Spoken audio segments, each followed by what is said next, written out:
ternyata tidak hanya di rumah juga ya, Mbak Sani ya. Iya. Di sekolah, di lingkungan manapun juga ternyata menjadi permasalahan dan juga perlu atensi dari kita supaya tidak membentuk anak-anak yang agresif seperti tadi. Iya, memang kalau kita lihat dari tayangan tadi, amarah itu melandasi semua perilaku tersebut, betul nggak? Ya. Amarah nggak terima mungkin tersakiti oleh papanya tadi ya, atau misalnya dipermalukan gitu oleh gurunya dan sebagainya, sehingga amarah itu memblok sistem logika.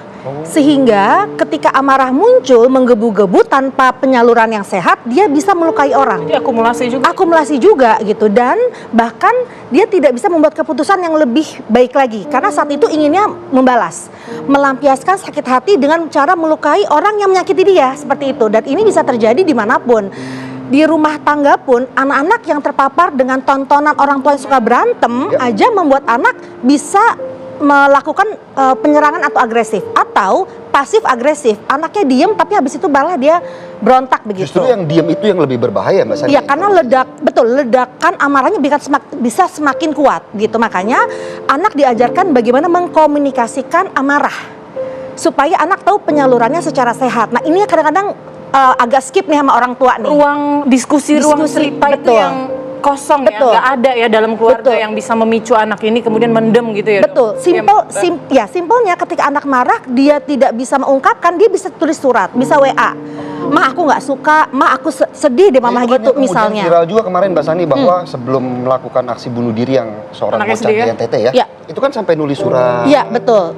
Tapi udah telat kan, dia nulis surat. Iya, makanya ketika itu dia bisa komunikasikan, mungkin bisa ada solusi, ya kan, sebelum menghabisi. Nah, ini adalah kenapa saya bilang prihatin, karena komunikasi ternyata tidak berjalan dengan baik gitu. Bahkan tadi amarah, penyerangan, agresif akhirnya mendominasi segala sesuatu yang sifatnya membalas begitu. Akhirnya seperti itu. Biasanya orang tua kadang-kadang tuh selalu, ya ini kan soal mental block ya. Kadang-kadang tuh mereka selalu berlindung, anak saya terlihat baik-baik aja kok.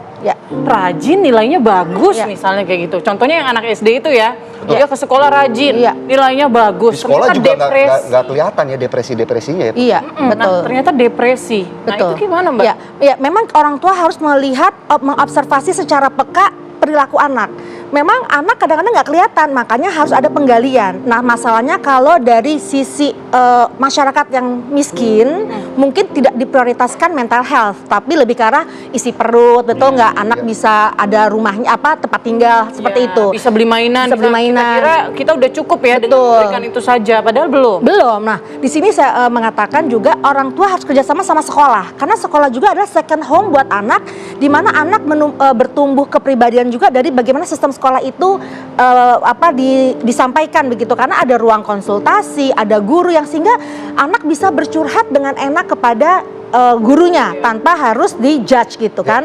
Nah, ini yang sebenarnya ruang aman anak untuk bercerita sehingga penyaluran emosinya itu menjadi sehat, itu rasanya perlu digalakkan lagi baik di rumah maupun di sekolah. Tapi ada pengklasifikasikan nggak? Artinya begini, kita kan kalau punya anak kan kita berbicara remaja itu kan range usianya itu kan bisa 10 sampai 17. Nah, itu ada klasifikasinya nggak sih, umur berapa, kemudian cara pendekatannya seperti apa, Mbak Sani? Iya, betul. Jadi ini bagus sekali pertanyaannya ya. Karena bentar lagi anaknya masuk remaja. Iya, betul. Jadi memang apalagi di usia remaja, di mana remaja itu kan lagi pada mau membuktikan diri gitu ya, mencari. Nah, itu dilarang keras orang tua memberikan instruksi. Tapi orang tua perlu melibatkan diskusi dua arah. Bahkan kadang-kadang wajibnya orang tua mendengar dulu nih. Kan orang tua kadang-kadang ngomong dulu, anak harus dengar. Padahal salah, untuk remaja orang tua mendengar dulu, baru anak mau mendengarkan. Catatan penting loh. Orang tua harus dengerin dulu, bukannya komentar dulu. Tapi kadang-kadang karena udah tua kan, abis dengerin tidur gitu. Susah juga. Ketuaan kali ya punya anaknya. Nah, ini nih, mendengarkan itu kayaknya cukup sulit ya untuk orang tua. Cukup sulit. Ya, artinya memang orang tua harus berlatih mendengarkan, bukan hanya bicara, dan berusaha memahami yang terjadi dan memvalidasi anak, itu dia, sehingga anak tidak merasa sendiri, sehingga anak juga bisa bersama orang tua mencari solusinya. Benar. Gitu. Mbak, mungkin terakhir nih Mbak, dari semua kasus yang kita tahu ya, yang terjadi belakangan ini, Dari pandangan Mbak Sani sendiri sebetulnya kita sedang gagal di mana sih? Di rumah, sekolah, atau negara juga perlu diperhatikan? Iya, saya merasa negara juga wajib turun tangan untuk mengatasi semua keresahan kita ini nih. Karena anak-anak kan juga akhirnya tergantung apa yang diberikan negara juga, termasuk bisa tontonan-tontonan yang tidak mestinya tapi belum di-ban misalnya. Karena anak juga mendapat informasi dari yang dia mudah dong, yaitu dari mana? Dari gadgetnya, dari gamesnya. Medsos. Betul, sehingga bukan hanya pengawasan tapi memberikan kesadaran pada anak bahwa ini tidak baik karena bisa terpapar aksi kekerasan yang dilihat dari yang dia tonton untuk akhirnya diimplementasikan kepada kesehariannya. Ini juga negara, sekolah, orang tua harus kerjasama nih. Betul, harus concern dan bagaimana menyelamatkan anak kita nih, generasi penerus loh. Bagaimana Indonesia ke depan kalau anaknya garang semua, anaknya marah-marah terus kemudian rapuh gitu. Jadi menurut saya keharmonisan keluarga, komunikasi perlu dibangun dari sejak dini sehingga anak juga merasa punya ruang untuk berbicara dengan baik dan didengarkan oleh orang tuanya.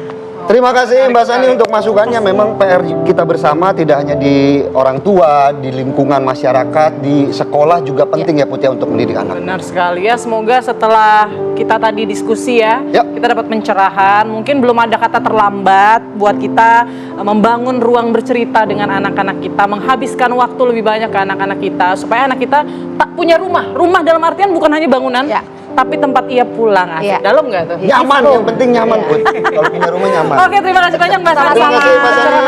Semoga sehat selalu. Dan kita juga masih punya beragam informasi menarik lainnya ya. Usai jeda berikut tetap bersama kami di Pagi-Pagi Seru. Pasti seru.